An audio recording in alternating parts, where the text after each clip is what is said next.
If your timeline ever looks like this, maybe even way worse with clips stacked all on top of each other, and you're feeling like, it might be losing a little control, here's a quick way to clean it up instantly. Hey, I'm Jason, and I help creators just like you learn DaVinci Resolve so that you can edit faster, sound better, because I'm an audio guy, and edit with confidence using DaVinci Resolve. Today we're going to take a look at something called compound clips, and it's going to help keep your timeline clean and easy to manage. Let's check it out. So in Resolve here, I am in the edit page, and you can see here I've got a whole bunch of different clips stacked up. In this case, it's just all the different icons I created for DaVinci Resolve here.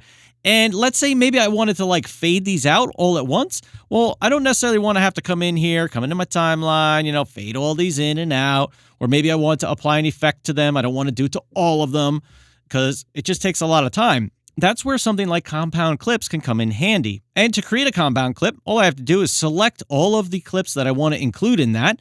And they could be anywhere in the timeline. It doesn't matter. They don't have to be right on top of each other. I'm going to right click, say a new compound clip.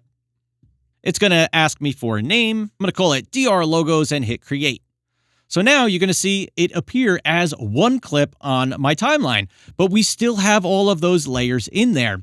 And if we come to my media pool here, open that up in my master bin, we can see that we've got a compound clip right here called DR Logos. So if I wanted to use this clip again, I could just drag it in the timeline and there's all my logos. Perfectly fine. Now they can be animated. You can do whatever you want to them before you make the compound clip and save it as a compound clip, use it over and over again.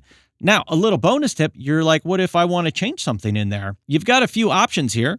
So if we wanted to open this clip back up and just not have that compound clip anymore, I can right click on it, come up to decompose in place using only clips, and there's all my clips. Now, if I undo that, an even better way might be to select the clip, right click, and say open in timeline. So when I do that, now what happens is I'm inside of that compound clip. So I can come in here and make any changes that I might want. Let's say maybe the color one, I want to make it bigger, right? I want to do that.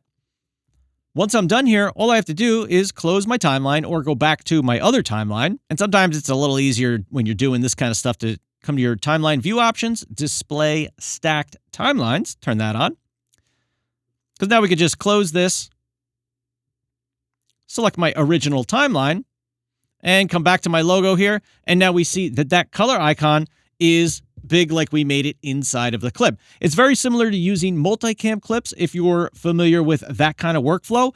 A compound clip is very similar in that you can open it, you can work in it, you can close it, and it's still going to appear as one clip in your main timeline.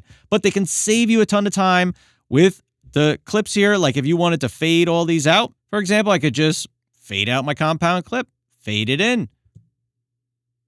Super quick and easy. I don't have to do it to every single clip. Do it once to the compound clip.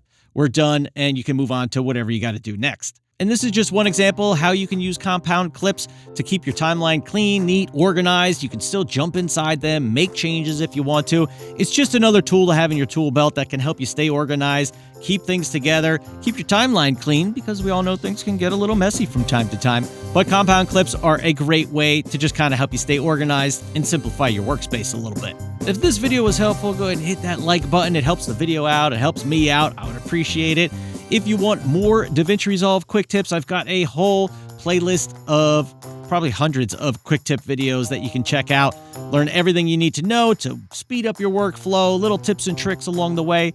And I've got tons of long form videos too that we get in depth. You can follow along with. Some you can get free files.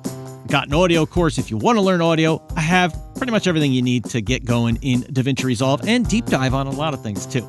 All right, I'll see you in the next one. Peace.